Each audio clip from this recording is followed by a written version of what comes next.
being solo musician. You can't depend on other people. You have to just depend on yourself to do it for yourself and having total control over it. So like so much of what I do in life, I control it. It's all, it's either me saying yes or no. There's no other outside influence or entity saying, oh, you can't do this, you can't do that. It's like, fuck you. That's why I do make my own music.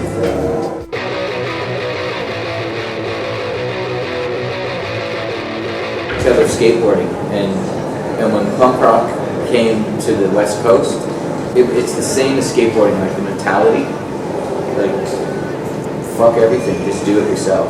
Really, like if you start a band, you can't play an instrument, so what? Pick it up, play it, start a band. And it was the same mentality, like the whole punk movement was like fuck you. It went from punk to more like metal and progressive music. And then from there it started to shift, like in the 80s I started getting into rap and hip hop, And then from there started listening to more jazz.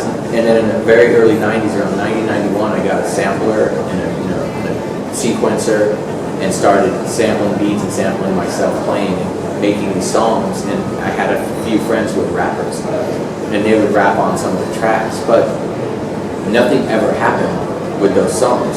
So I had these beds of music with no voice. So that's how I started playing guitar and playing melodies, because I needed a voice. And so that guitar lines became the voice. And then I made a skateboard video called the 40s video, clothing company that I did. And so I did all the music for that. And then people heard the music from that, and that's how it all started. Thomas Campbell heard it, and then guys from Moax heard it. And that's how the whole thing started. Because I never thought that I would ever be a solo recording musician and putting out records. I never even heard of it.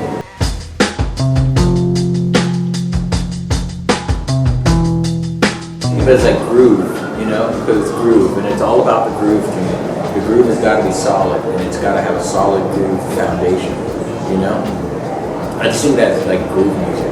California soul. There's like this thing, sort of, and a friend of mine was like, oh, it's like California soul, I'm like, okay, what does that mean? I don't even know what that means, really. There's like only a handful of musicians from the 70s that even talked about California soul, or you might have even been seen as that, but I don't know. One thing, there's so much fertile ground in San Francisco for creative people, the arts, music and everything. It's always been very progressive, and so, and that's just growing up there, you're just taught that. You're like, it's very diverse. Ethnically, it's tolerant, it's creative, it nurtures creativity, and you get a lot of people who come there because they know about it and they want to be creative and they know that it's accepted there, and they want to be themselves, whoever they are. Some total, fucking weirdos, but you can be a total weirdo in San Francisco, and it's fun.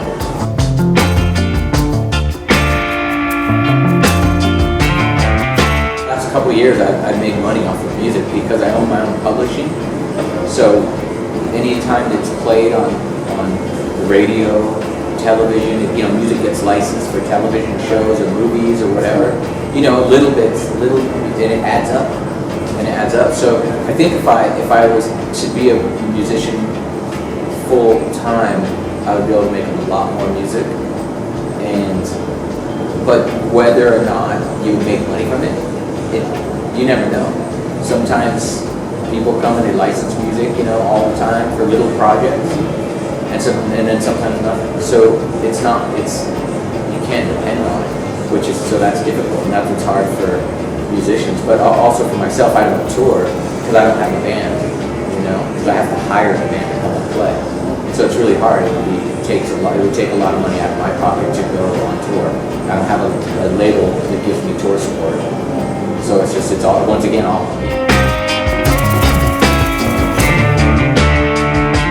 When I first seen it, I seen it with an audience. I hadn't seen any of the rough edits or anything. Everyone else had seen it, but I was the only one. So when we were at Sundance, when they were screening it, I was sitting in an audience with hundreds of people, and I had never seen it. So it was great to see their reaction to it, and also me learning about some of the other writers, stuff that I didn't know. Cool. Yeah. I really dig it. I've seen it 20 times, 25 times, I don't know how many times now. And every time I'd like to watch it, I like to see people's reactions and what they respond to.